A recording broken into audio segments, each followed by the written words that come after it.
चलिए हम बताते हैं कि अभी थेरेपी के एक हम छोटा एग्जाम्पल आपको दिखाते हैं, छोटा नमूना कि हम थेरेपी में कैसे करते हैं, किस प्रकार के अलग अलग टूल्स हम यूज़ करते हैं। तो जैसे आप देख सकते हैं यहाँ पे थोड़े टूल्स हैं और पेशेंट को कैसी तकलीफ़ है, जैसे यहाँ पे सपोज़ पैरालिसिस के बाद पेशेंट के ये मसल्स वीक हो गए हैं, तो उस हिसाब से हम डिसाइड करते हैं कि कौन सा टूल हम सिलेक्ट करेंगे। फॉर एग्ज़ाम्पल ये वाइब्रेटिंग ब्रश है, तो अगर पेशेंट को यहाँ के मसल्स बहुत वीक हो गए हैं, उनको बोलने में दिक्कत हो रही है, उनको निगलने में दिक्कत हो रही है, खाना बाहर गिर रहा है, तो हम पेशेंट के साथ ऐसे इस्तेमाल करते हैं। उनको उनके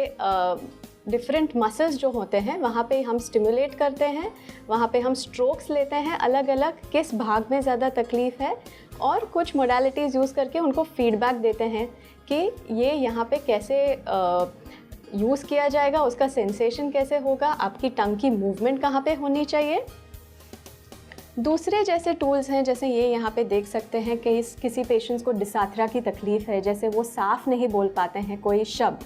तो उसके लिए भी स्पेसिफ़िक टूल्स होते हैं हर अक्षर के हिसाब से। जहाँ से आप यहाँ पे देख सकते हैं आर है, एल है, तो सपोज़ वो पेशेंट र नहीं बोल पाता है, तो हम पेशेंट को ये टूल के ज़रिए गाइड करते हैं, वो उनके मुंह पे रखते हैं और उनकी ज़बान को वहाँ पे ऑटोमेटिकली गाइड करते हैं और वो अक्षर बोलने में उनको बहुत आसानी हो जाती है और वो र बोल सकते हैं। जैसे आप देखें, आप अपनी ज़बान उसके पीछे रखिए और अभी र बोलने की कोशिश कीजिए।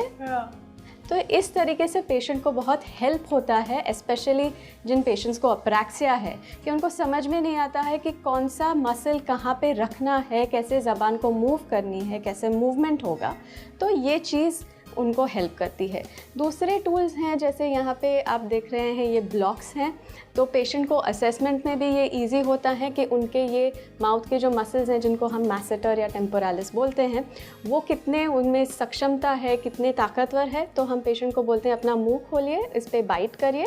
और हम असेस करते हैं कि वो टोन उसके पेशेंट का बराबर है या वीकनेस है। और ये थेरेपी में भी ये टूल यूज़ होता है, वो उस मसल की स्ट्रेंथ या रेंज ऑफ मोशन बढ़ाने के लिए। वैसे ही यहाँ पे ट्यूब्स भी रहती हैं, जिन पे हम पेशेंट को बोलते हैं, जिनको चबाने की तकलीफ़ होती है, ये गाइड करते हैं और आप देख सकते हैं कि ऑलरेडी वो मसल की मूवमेंट हो रही है और पेशेंट को समझ में आता है कि कैसे उन्होंने ये मूवमेंट करनी है और कितना प्रेशर देना है।